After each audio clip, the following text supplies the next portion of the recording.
കൊച്ചി മെട്രോയുടെ പ്രവർത്തനങ്ങൾ വിലയിരുത്താൻ മുഖ്യമന്ത്രി പാലാരിവട്ടത്ത് നിന്നും ആലുവയിലേക്ക് യാത്ര ചെയ്തു. മെട്രോ സോളാർ പവർ പ്രൊജക്ടിന്റെ ഉദ്ഘാടനം മാറ്റിവെച്ചു. ആലുവ എംഎൽഎയുടെ പ്രതിഷേധത്തെ തുടർന്നാണ് ഉദ്ഘാടനം മാറ്റിയത്. സാലി മുഹമ്മദ് ചേരുകയാണ് വിവരങ്ങളുമായി. സാലി, മെട്രോയിലെ ആദ്യ യാത്രയ്ക്ക് ശേഷം മുഖ്യമന്ത്രിയുടെ പ്രതികരണം എന്തായിരുന്നു? ഒപ്പം ഏത് സാഹചര്യത്തിലാണ് സോളാർ പ്ലാന്റിന്റെ ഉദ്ഘാടനം മാറ്റിവെച്ചത്? ഗ്രീഷ്മ, കൊച്ചി മെട്രോ ഉദ്ഘാടനത്തിന് 14 ദിവസങ്ങൾ മാത്രം ശേഷിക്കുകയാണ് ഒരുക്കങ്ങൾ വിലയിരുത്താൻ മുഖ്യമന്ത്രി കൊച്ചിയിലെത്തിയത്. മെട്രോ സ്റ്റേഷനുകളിലെയും ട്രെയിനിനുള്ളിലെയും ഒക്കെ സജ്ജീകരണങ്ങളും സൗകര്യങ്ങളും മുഖ്യമന്ത്രി നേരിട്ട് പരിശോധിച്ചു. പാലാരിവട്ടം സ്റ്റേഷൻ മുതൽ ആലുവ സ്റ്റേഷൻ വരെ മെട്രോ ട്രെയിൻ മുഖ്യമന്ത്രി യാത്ര ചെയ്യുകയും ചെയ്തു. ഒപ്പം തന്നെ മെട്രോ ഡ്രൈവർമാരുടെ ക്യാബിനുള്ളിൽ ഉള്ള സജ്ജീകരണങ്ങളും ഒക്കെ മുഖ്യമന്ത്രി വിലയിരുത്തി. അവിടെ വനിതാ ഡ്രൈവർമാരുണ്ടായിരുന്നു. അവരുമൊക്കെയായി മറ്റ് KMR ജീവനക്കാരുമൊക്കെയായി മുഖ്യമന്ത്രി ആശയവിനിമയം നടത്തുകയും ചെയ്തു. മുൻ എംപിയും CPIM ജില്ലാ സെക്രട്ടറിയുമായി P. Rajeev, KMRL MD Elias George, മറ്റ് ജനപ്രതിനിധികൾ ഒക്കെ മുഖ്യമന്ത്രിക്കൊപ്പം ഉണ്ടായിരുന്നു. ഒപ്പം തന്നെ ഇന്ന് ഒരു ഉദ്ഘാടന ചടങ്ങിനുമായി ബന്ധപ്പെട്ട് നടത്താൻ KMRL നിശ്ചയിച്ചിരുന്നു. അതായത് മെട്രോ സോളാർ പദ്ധതികളുടെ ഉദ്ഘാടനം മുഖ്യമന്ത്രിയെ കൊണ്ട് നിർവഹിപ്പിക്കാനായിരുന്നു KMRLന്റെ തീരുമാനം. അത് നിശ്ചയിക്കുകയും ചെയ്തിരുന്നു. എന്നാൽ ഉദ്ഘാടനത്തിന് ഏതാനും മണിക്കൂറുകൾക്ക് മുമ്പ് പ്രതിപക്ഷ MLA, സ്ഥല MLA കൂടിയായ പ്രതിപക്ഷത്തു നിന്നുള്ള അൻവർ സാദത്തിന് ചടങ്ങിന് ക്ഷണിച്ചില്ല എന്നൊരു പരാതി ഉയർന്നു. ഇത് മുഖ്യമന്ത്രിയുടെ ശ്രദ്ധയിൽപ്പെട്ടിരുന്നില്ല. പ്രതിപക്ഷ നേതാക്കൾ മുഖ്യമന്ത്രിയുടെ ശ്രദ്ധയിൽപ്പെടുത്തുകയായിരുന്നു. ഉടൻ തന്നെ മുഖ്യമന്ത്രി ആ ചടങ്ങിൽ നിന്ന് വിട്ടുനിൽക്കുകയും ചടങ്ങ് മാറ്റിവെക്കാൻ KMRLനോട് ആവശ്യപ്പെടുകയുമായിരുന്നു. പ്രതിപക്ഷ MLA പങ്കെടുപ്പിക്കാത്ത ചടങ്ങിൽ മുഖ്യമന്ത്രി പങ്കെടുക്കാൻ തയ്യാറല്ല എന്നൊരു നിലപാട് മുഖ്യമന്ത്രി തന്നെ സ്വീകരിക്കുകയും പരിപാടി മാറ്റിവെക്കുകയുമായിരുന്നു. ഏതായാലും മുഖ്യമന്ത്രിയുടെ അനുമതിയോടെ മറ്റൊരു തീയതി നിശ്ചയിച്ച് ഉദ്ഘാടന കർമ്മം നടത്തുമെന്ന് ഏലിയാസ് ജോർജ് അറിയിച്ചിട്ടുണ്ട്. സാലി മുഹമ്മദാണ് വിവരങ്ങൾ നൽകിയത്. കേരളത്തെ പാകിസ്ഥാനോട് ഉപമിച്ച ടൈംസ് നൗ ചാനലിനെതിരെ പ്രതിഷേധം ശക്തമാകുന്നു. അക്ഷരപ്പിശകാണെന്ന് പറഞ്ഞ് തലയൂരാനാണ് ചാനലിന്റെ ശ്രമം. BJP President Amit Shah, who has arrived at the airport in Kochi. BJP ദേശീയ അധ്യക്ഷൻ അമിത് ഷായുടെ കേരള സന്ദർശനവുമായി ബന്ധപ്പെട്ടുള്ള വാർത്തയിലായിരുന്നു ചാനലിന്റെ വിവാദ പരാമർശം. ബീഫ് വിഷയവുമായി ബന്ധപ്പെട്ട് സമരം നടക്കുമ്പോൾ ഇടിമുഴങ്ങുന്ന പാകിസ്ഥാന് സമാനമായ കേരളത്തിലേക്ക് അമിത് ഷാ എത്തുന്നു എന്നായിരുന്നു ചാനലിന്റെ പ്രസ്താവന. പരാമർശത്തിനെതിരെ ട്വിറ്റർ ഉൾപ്പെടെയുള്ള സാമൂഹ്യ മാധ്യമങ്ങളിൽ വലിയ തോതിലുള്ള പ്രതിഷേധമുയർന്നതോടെ ക്ഷമാപണവുമായി ചാനൽ രംഗത്തെത്തി.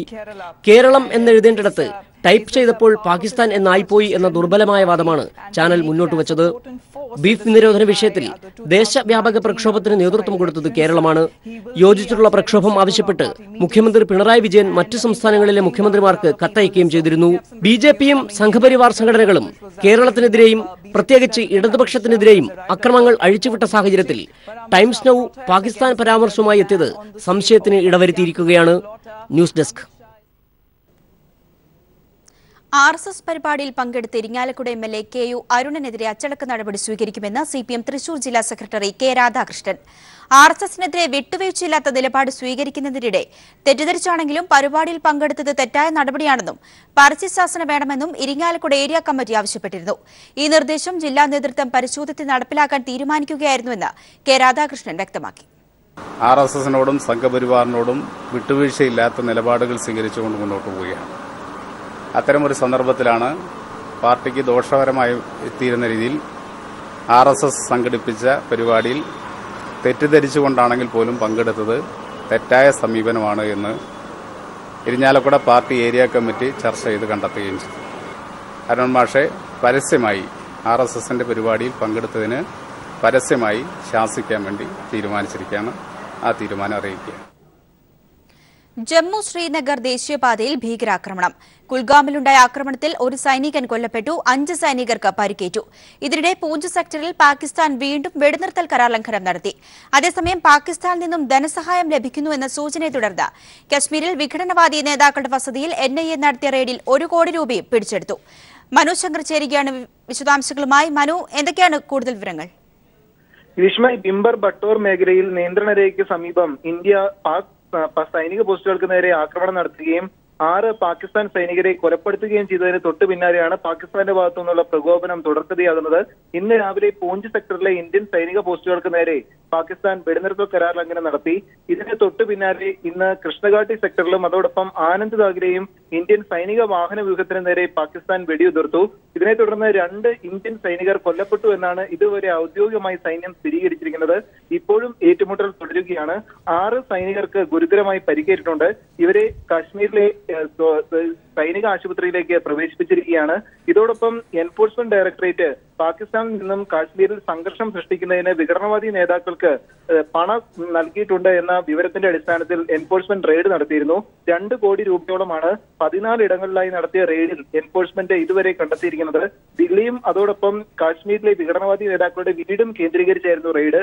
ഈ റെയ്ഡിലാണ് അനധികൃതമായി കണ്ടെത്തിയ 2 കോടി രൂപയോളം ഇതുവരെ എൻഫോഴ്സ്മെന്റ് കണ്ടെത്തിയിരിക്കുന്നത്. ഇപ്പോഴും റെയ്ഡും തുടരുകയാണ്. ഇതിനിടയിലാണ് പാകിസ്ഥാന്റെ ഭാഗത്തിൽ കരാർ ലംഘനങ്ങൾ തുടരുകയും ചെയ്യുന്നത്. ഗ്രീഷ്മ, മാണിയെ എൻഡിഎയിലേക്ക് എത്തിക്കണമെന്ന സൂചന നൽകി ബിജെപി ദേശീയ അധ്യക്ഷൻ അമിത്ഷാ ഇടത് വലത് മുന്നണികളോട് അകലം പാലിക്കുന്നവരെ കൂടെ കൂട്ടണമെന്നും അമിത്ഷാ പറഞ്ഞു. അവസരങ്ങൾ ലഭിക്കുമ്പോൾ നിസ്സംഗത പാലിക്കുന്നവരാണ് കേരളത്തിൽ പാർട്ടി വളരാത്തതിന് പിന്നിലെന്നും കോർ കമ്മിറ്റിയിൽ കേരള നേതാക്കൾക്ക് അമിത്ഷായുടെ ശകാരം. 2019 ലോക്സഭാ തെരഞ്ഞെടുപ്പിന്റെ മുന്നൊരുക്കങ്ങൾ ആലോചിക്കുന്നതിനു വേണ്ടിയാണ് ബി.ജെ.പി. അധ്യക്ഷൻ അമിത്ഷാ കേരളത്തിലെത്തിയത്. സംസ്ഥാന നേതൃയോഗത്തിൽ പങ്കെടുത്ത അമിത്ഷാ യോഗത്തിലുടനീളം കേരള നേതൃത്വത്തെ കുറ്റപ്പെടുത്തുകയായിരുന്നു.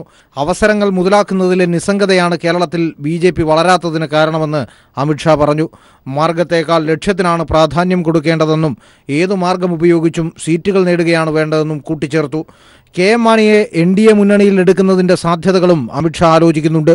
ഇടതു വലത് മുന്നണികളിൽ നിന്നും തുല്യ അകലം പാലിക്കുന്ന കക്ഷികളെ കൂടെ കൂട്ടണമെന്ന് കെ.എം. മാണിയുടെ പേരെടുത്തു പറയാതെ അമിത്ഷാ യോഗത്തെ അറിയിച്ചു. RSS നേതൃനിരയിലെ പ്രധാനികളുമായും അമിത്ഷാ ഇന്ന് കൂടിക്കാഴ്ച നടത്തുന്നുണ്ട്. ഒപ്പം സമൂഹത്തിലെ ചില പ്രശസ്ത വ്യക്തികളെ ഇന്ന് വൈകുന്നേരം കൂടിക്കാഴ്ചയ്ക്കായി അമിത്ഷാ ക്ഷണിച്ചിട്ടുമുണ്ട്. എന്നാൽ ഇതിൽ ആരൊക്കെ പങ്കെടുക്കുമെന്ന കാര്യം ഇപ്പോൾ വ്യക്തമല്ല. ഇന്ന് രാവിലെ തിരുവനന്തപുരം വിമാനത്താവളത്തിൽ വന്നിറങ്ങിയ ബി.ജെ.പി. അധ്യക്ഷനെ പാർട്ടി പ്രവർത്തകർ സ്വീകരിച്ചു. തുടർന്ന് വെള്ളയമ്പലത്തെ അയ്യങ്കാളി പ്രതിമയിൽ പുഷ്പാർച്ചന നടത്തിയ ശേഷമാണ് നേതൃയോഗത്തിൽ പങ്കെടുക്കാൻ അമിത്ഷാ സ്വകാര്യ ഹോട്ടലിലെത്തിയത്. നേതൃയോഗം ആരംഭിച്ചത്. News bureau, Thiruvananthapuram. ജൂലൈ 1 മുതൽ GST നടപ്പിലാക്കുന്നത് കേരളം പിന്തുണ നൽകുമെന്ന് ധനമന്ത്രി ഡോക്ടർ തോമസ് ഐസക്. കശുവണ്ടി, കൈത്തറി മേഖലകളെ GSTയിൽ നിന്നും ഒഴിവാക്കണമെന്ന് ആവശ്യപ്പെടുമെന്നും തോമസ് ഐസക് പറഞ്ഞു. അടുത്ത മാസം 1 മുതൽ GST പ്രാബല്യത്തിൽ കൊണ്ടുവരുമെന്ന കേന്ദ്ര സർക്കാർ നിലപാടിനെ കേരളം പിന്തുണയ്ക്കുന്നുണ്ട്. എന്നാൽ GST നടപ്പിലാക്കും മുമ്പ് ഉപഭോക്തൃ ഉൽപ്പന്നങ്ങളുടെ നിലവിലെ നികുതി, മുൻപത്തെ നികുതി, പരമാവധി വില തുടങ്ങിയ വിവരങ്ങളുടെ പട്ടിക കേന്ദ്രം പ്രസിദ്ധീകരിക്കണമെന്നാണ് കേരളത്തിന്റെ ആവശ്യം. ഇക്കാര്യം ഇന്ന് GST കൗൺസിലിൽ ധനമന്ത്രി തോമസ് ഐസക് ആവശ്യപ്പെടും. എല്ലാ പ്രധാനപ്പെട്ട ഉൽപ്പന്നങ്ങളുടെയും ഉപഭോക്തൃ ഉൽപ്പന്നങ്ങളുടെയും MRP പ്രൈസ് ഇപ്പോഴെന്ത് എന്ന് പ്രഖ്യാപിക്കണം. അത് കൂട്ടിയിട്ട് പിന്നെ കുറക്കാൻ വേണ്ടി അനുവദിക്കാൻ പാടില്ല. ഇപ്പൊ പ്രഖ്യാപിക്കണം. 1 മാസം. നികുതി നിരക്ക് സംബന്ധിച്ച് തർക്കം തുടരുന്ന സ്വർണം, ബീഡി, പാദരക്ഷകൾ, ബിസ്ക്കറ്റ് തുടങ്ങി 6ഓളം ഉൽപ്പന്നങ്ങളുടെയും ഏതാനും സേവനങ്ങളുടെയും കാര്യമാണ് കൗൺസിൽ ഇന്ന് പ്രധാനമായും ചർച്ച ചെയ്യുക. സ്വർണത്തിന് 5% നികുതി വേണമെന്നും ബീഡിയെ നികുതി പരിധിയിൽ നിന്ന് ഒഴിവാക്കണമെന്നുമാണ് കേരളത്തിന്റെ നിലപാട്.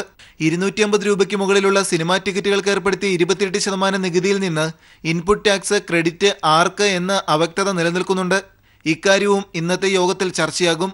News bureau, Delhi. സംസ്ഥാനത്തെ ചന്തകളിലേക്ക് അയൽ സംസ്ഥാനങ്ങളിൽ നിന്നുള്ള കന്നുകാലി വരവ് കുറഞ്ഞു. കന്നുകാലികളുമായി വന്ന 45ലേറെ ലോറികൾ തമിഴ്നാട്, കർണാടക അതിർത്തികളിൽ മടക്കി അയച്ചു. പാലക്കാട് 7ഉം മലപ്പുറത്തെ 5ഉം ചന്തകളിൽ ഇന്നലെ കന്നുകാലി ലോഡ് എത്താതിരുന്നതോടെ വിപണി പ്രതിസന്ധിയിലായി. സംസ്ഥാനത്തേക്ക് അറവിനാവശ്യമായതിന്റെ 2% മാത്രമാണ് ആഭ്യന്തരോൽപാദനം. ബാക്കി അയൽ സംസ്ഥാനങ്ങളിലെ കാലിച്ചന്തകളിൽ നിന്നെത്തുകയാണ് പതിവ്. ഇതാണ് ഗണ്യമായി കുറഞ്ഞത്. കേന്ദ്ര സർക്കാർ കാലിക്കടത്ത് നിരോധിച്ച പശ്ചാത്തലത്തിൽ സംഘപരിവാർ സംഘടനകൾ കന്നുകാലികളുമായി വരുന്ന ലോറികൾ തടഞ്ഞ് മടക്കി അയച്ചതോടെ പ്രതിസന്ധി രൂക്ഷമായി. പാലക്കാട് ജില്ലയിലെ 7 ചന്തകളിലും മലപ്പുറത്തെ 5 ചന്തകളിലും കഴിഞ്ഞ ദിവസം 1 ലോഡ് പോലും കന്നുകാലികൾ എത്തിയില്ല.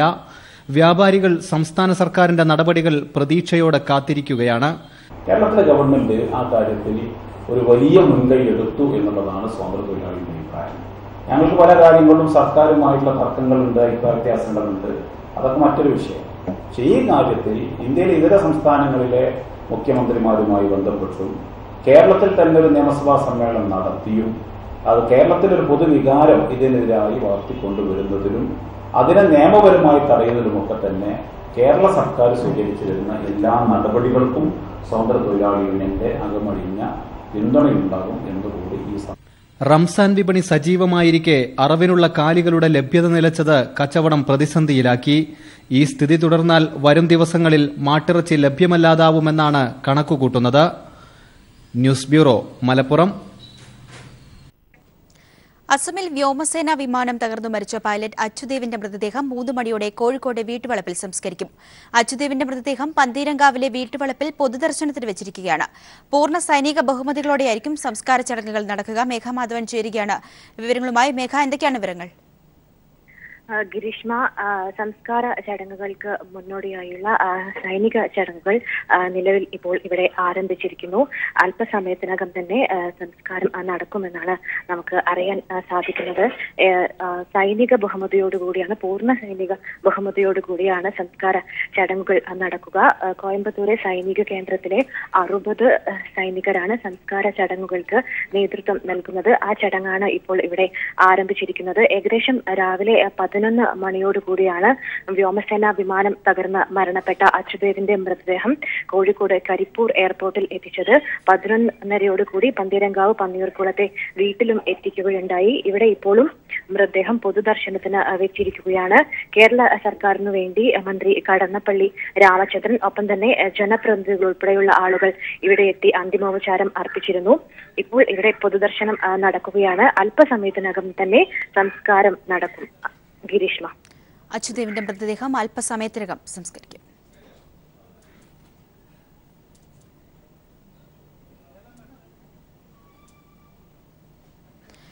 പ്രശസ്ത സാമ്പത്തിക വിദഗ്ധൻ IS ഗുലാത്തിയുടെ വീണ്ടും അപകടനിലയിലായി. ഇന്നലെ രാത്രിയിലുണ്ടായ മഴയിലാണ് മതിൽ ഇടിഞ്ഞത്. കഴിഞ്ഞ വർഷം ഇവരുടെ വീടിന്റെ ഒരു ഭാഗം തകർന്നിരുന്നു. നിക്ഷിപ്ത താൽപര്യക്കാരുടെ അനിയന്ത്രിതമായ മണലെടുപ്പ് മൂലം കഴിഞ്ഞ ജൂണിൽ ലീല ഗുലാത്തിയുടെ വീടിന്റെ മുൻഭാഗം ഇടിഞ്ഞു വീണിരുന്നു. ഇന്നലത്തെ മഴയിൽ കൂടുതൽ മണ്ണിടിഞ്ഞതോടെ വീട്ടിൽ താമസിക്കുന്ന Leela Gulati പരിഭ്രാന്തിയിലാണ്.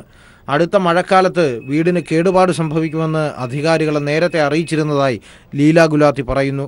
I know this happened yesterday night. For the last 2 years we've been trying to get the wall done, and then 3/4 of the wall was done, and we were trying to be careful so that whether it can take the load, and they put gravel instead of mud so that it would take. But what is this present house that I'm staying, that also seems to have been affected very badly.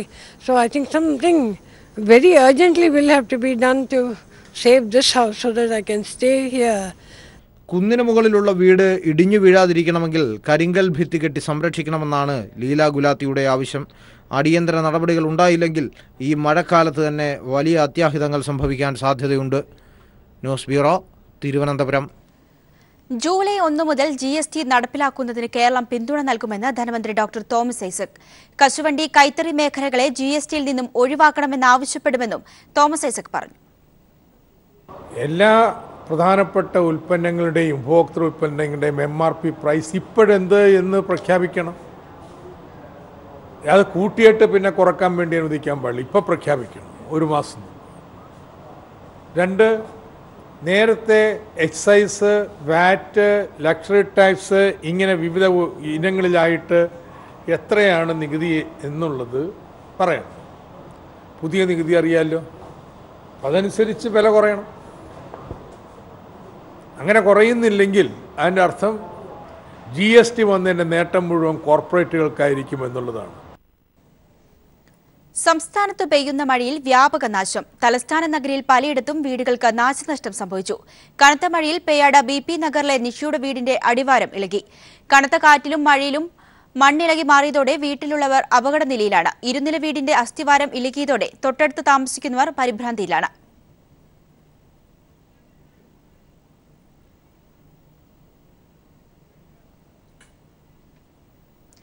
Voting യന്ത്രങ്ങളിൽ കൃത്രിമം നടക്കുന്നുവെന്ന ആരോപണം തെളിയിക്കാൻ തിരഞ്ഞെടുപ്പ് commission നടത്തുന്ന EVM ചലഞ്ചിന് തുടക്കമായി.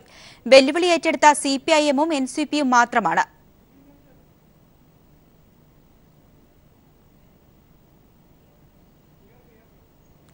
Air India സ്വകാര്യവൽക്കരിക്കാനുള്ള NITI Aayog ശുപാർശയ്ക്ക് പിന്നാലെ കടബാധ്യതകൾ asset management കമ്പനികളിലേക്ക് മാറ്റാൻ സർക്കാർ നീക്കം. റിലയൻസ് അടക്കമുള്ള അസറ്റ് കമ്പനികളിലേക്ക് കടബാധ്യത മാറ്റാൻ ബാങ്കുകളുമായി സർക്കാർ ചർച്ച ചെയ്തു. എന്നാൽ മൂക്കറ്റം കടത്തിലുള്ള എയർ ഇന്ത്യയ്ക്ക് തിരിച്ചടവ് സാധ്യമല്ലാത്തതിനാൽ റിലയൻസ് അടക്കമുള്ള കമ്പനികൾക്ക് എയർ ഇന്ത്യ സ്വന്തമാക്കാം. പൊതുകടമായി എഴുതിത്തള്ളി പൊതുമേഖലാ സ്ഥാപനമായി എയർ ഇന്ത്യ നിലനിർത്താനുള്ള സാഹചര്യമാണ് സർക്കാർ ഇല്ലാതാക്കുന്നത്. ബാങ്കുകളിൽ നിന്നുമുള്ള എയർ ഇന്ത്യയുടെ വായ്പ 50,000 കോടി രൂപയാണ്. പലിശ അടയ്ക്കാൻ 5,000 കോടി രൂപ വേണം. എന്നാൽ എയർ ഇന്ത്യയുടെ ആധുനിക വിമാനങ്ങളുടെ ശേഖരത്തിന് തന്നെ 30,000 കോടി രൂപയുടെ മൂല്യമുണ്ട്. മറ്റു സ്വത്തുവകകൾ 5,000 കോടി രൂപയ്ക്ക് മുകളിൽ വരും. എങ്കിലും വായ്പ തിരിച്ചടയ്ക്കാൻ എയർ ഇന്ത്യക്ക് സാധിക്കുന്നില്ലെന്നും സ്വകാര്യ കമ്പനികൾക്ക് വിൽക്കുന്നതാണ് ഉചിതമെന്നുമാണ് കഴിഞ്ഞ ദിവസം നീതി ആയോഗ് കേന്ദ്ര സർക്കാരിന് ശുപാർശ നൽകിയത്. Air India, what is it? I think the last number I heard is about 52,000 crores now. That's a very, very large debt, and selling it with the current existing debt is going to be very, very difficult. ഇതിനു പിന്നാലെ കേന്ദ്ര സർക്കാർ കടബാധ്യതകൾ Reliance അടക്കമുള്ള asset reconstruction കമ്പനികളിലേക്ക് മാറ്റുന്നതിന് ബാങ്കുകളുമായി ചർച്ച നടത്തി. Air ഇന്ത്യയുടെ ഉടമസ്ഥരും ജാമ്യക്കാരും കേന്ദ്ര വ്യോമയാന മന്ത്രാലയം തന്നെയാണ്. ഈ സാഹചര്യത്തിൽ മൂക്കറ്റം കടത്തിലുള്ള എയർ ഇന്ത്യക്ക് തിരിച്ചടവ് സാധ്യമല്ല. അതിനാൽ റിലയൻസ് അടക്കമുള്ള ഇതേ കമ്പനികൾക്ക് തന്നെ എയർ ഇന്ത്യയെ സ്വന്തമാക്കാനാകും. അതായത് എയർ ഇന്ത്യയെ അസറ്റ് കമ്പനികളെ ഏൽപ്പിച്ചതിന് ശേഷം കടം എഴുതിത്തള്ളുന്ന രീതി. പകരം പൊതുകടമായി എഴുതിത്തള്ളി പൊതുമേഖലാ സ്ഥാപനമായി എയർ ഇന്ത്യയെ നിലനിർത്താനുള്ള സാഹചര്യമാണ് സർക്കാർ ഇല്ലാതാക്കുന്നത്. 2 വർഷത്തെ എയർ ഇന്ത്യ ജീവനക്കാരുടെ എല്ലാ ശ്രമങ്ങളും അസ്ഥാനത്താക്കിയാണ് എയർ ഇന്ത്യയെ പൂർണ്ണമായി സ്വകാര്യവൽക്കരിക്കാനുള്ള സർക്കാർ നീക്കം. കടബാധ്യത കൊണ്ടെന്ന് വിശദീകരിക്കുമ്പോഴും പൂർണ്ണമായി അസറ്റ് റീകൺസ്ട്രക്ഷൻ കമ്പനികളെ ഏൽപ്പിച്ചതിന് ശേഷം കടബാധ്യത എഴുതിത്തള്ളുന്ന ബാങ്കുകളുടെ രീതിയും ആശങ്ക ജനിപ്പിക്കുന്നു. മനുശങ്കർ, ദില്ലി. ലിംഗം മുറിച്ച സംഭവത്തിൽ പോലീസ് കസ്റ്റഡിയിൽ കഴിയുന്ന ഗംഗേശാനന്ദ തീർത്ഥപാദരുടെ കസ്റ്റഡി കാലാവധി ഇന്ന് അവസാനിക്കും. ഇന്നലെ നടന്ന തെളിവെടുപ്പിൽ കാര്യമായ വിവരങ്ങൾ സ്വാമിയിൽ നിന്നും ശേഖരിക്കാൻ ആയിട്ടില്ലെന്നാണ് പോലീസ് പറയുന്നത്. ആരോഗ്യനില പല ഘട്ടത്തിലായി താളം തെറ്റുന്നതിനാൽ എളുപ്പത്തിൽ നടപടിക്രമങ്ങൾ പൂർത്തീകരിച്ച് സ്വാമിയെ ജുഡീഷ്യൽ കസ്റ്റഡിയിലേക്ക് മടക്കി അയക്കാനാണ് പോലീസ് ആലോചിക്കുന്നത്. ഗംഗേശാനന്ദ മകളോട് മോശമായി പെരുമാറുന്നതായി അമ്മയ്ക്ക് അറിവുള്ള കാര്യം പോലീസിന് സ്ഥിരീകരണം ലഭിച്ചിട്ടുണ്ട്. ഇതോടെ ഇവരിലേക്കും അന്വേഷണം നീളും.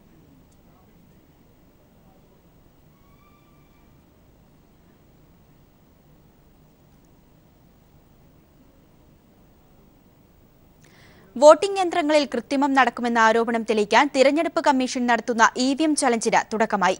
വെല്ലുവിളി ഏറ്റെടുത്ത സിപിഐഎമ്മും എൻസിപിയും മാത്രമാണ്. എം സന്തോഷ് ചേരുകയാണ് വിവരങ്ങളുമായി. സന്തോഷ്, എന്തൊക്കെയാണ് വിശദാംശങ്ങൾ?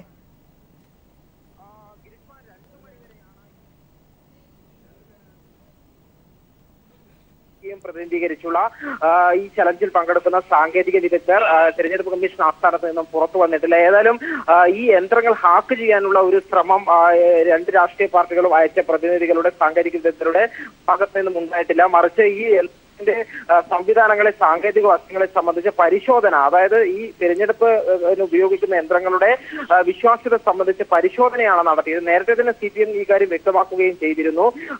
സാങ്കേതിക പരിശോധനയാണ് നടത്തുക എന്നുള്ള കാര്യം വ്യക്തമാക്കിയിരുന്നു. അത്തരത്തിലുള്ള ഒരു പരിശോധനയാണ് നടന്നത് എന്നാണ് അറിയാൻ കഴിഞ്ഞത്. ഏതായാലും മറ്റ് രാഷ്ട്രീയ പാർട്ടികൾ പൂർണ്ണമായും തന്നെ ഈ തിരഞ്ഞെടുപ്പ് കമ്മീഷന്റെ EVM ചലഞ്ച് ബഹിഷ്കരിക്കുന്ന സ്ഥിതിയാണ് ഉണ്ടായത്. തിരഞ്ഞെടുപ്പ് കമ്മീഷൻ ആസ്ഥാനത്ത്